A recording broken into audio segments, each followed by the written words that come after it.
Mr. President, there's a war on coal in America. A war on coal in America. And the leader is the President of the United States. A number of us were in the Senate back in 2009 and 2010, and the administration couldn't pass through the Senate their cap and trade proposal. They had 60 votes in the Senate. The President and his party had 60 votes in the Senate, but they couldn't pass the cap and trade proposal through this body. So they decided they're going to do it anyway.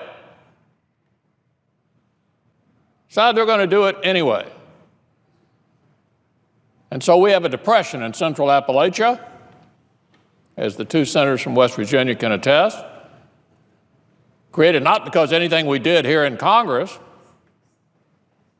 but because of the President's zeal to have an impact worldwide on the issue of climate. I suspect, Mr. President, that even if we follow this path all the way to the end, this effort by the United States would have about as much impact as dropping a pebble in the ocean. And yet we're paying a real price for it here at home. Eastern Kentucky looks like the Dust Bowl during the 30s. No jobs, no opportunity, no future. Not as a result of anything we passed through the people's elected representatives, but by this sort of arrogant, single-handed, messianic goal to deal with worldwide climate. Our options to stop it are quite limited. But we do have the possibility of a Congressional Review Act. The weakness of that, obviously, is even though we can pass it through here with a simple majority, he's likely to veto it. But we're here today to stand up for our people, the ratepayers of America. And not only the ratepayers, 90% of the electricity in Kentucky comes from coal, but the communities that have been devastated by this. I've never seen anything like it.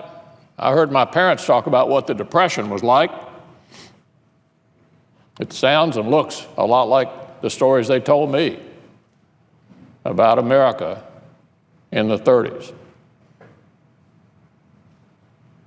So this is a venture that will have no impact on the issue for which it is being pursued, but is having a devastating and current adverse impact on the people that we represent. Now, we have representatives from both parties here on the floor today working toward overturning the administration's deeply regressive energy regulations. These regulations are going to ship more middle-class jobs overseas. I told my constituents last year, coal has a future. The question is, does coal have a future in this country? The Indians and the Chinese are not going to give up their future by not using this cheap, abundant source of power. The Germans, one of the greenest countries in Europe, are now importing coal. So coal has a future. The question is, does it have a future here after this administration? My folks can't even put food on the table. The ones who can find a job somewhere are leaving. The population continues to decline. And as I said earlier, it's not going to have much of an impact on the environment of our planet. This isn't going to do anything meaningful to affect global carbon levels.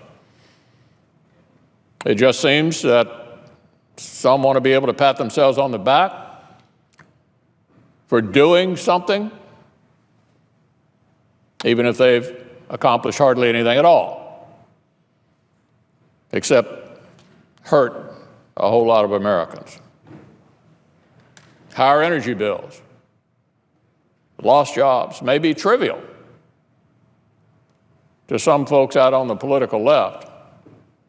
Not their jobs. They don't care. But it's a different story for the middle-class Kentuckians that I represent.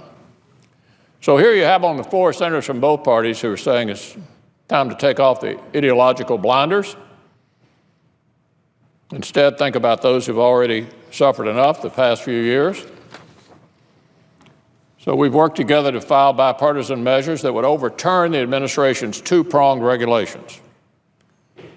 I've joined with Senator Heitkamp, Senator Capito, on a measure that would address one of those prongs, the one that pertains to existing energy sources.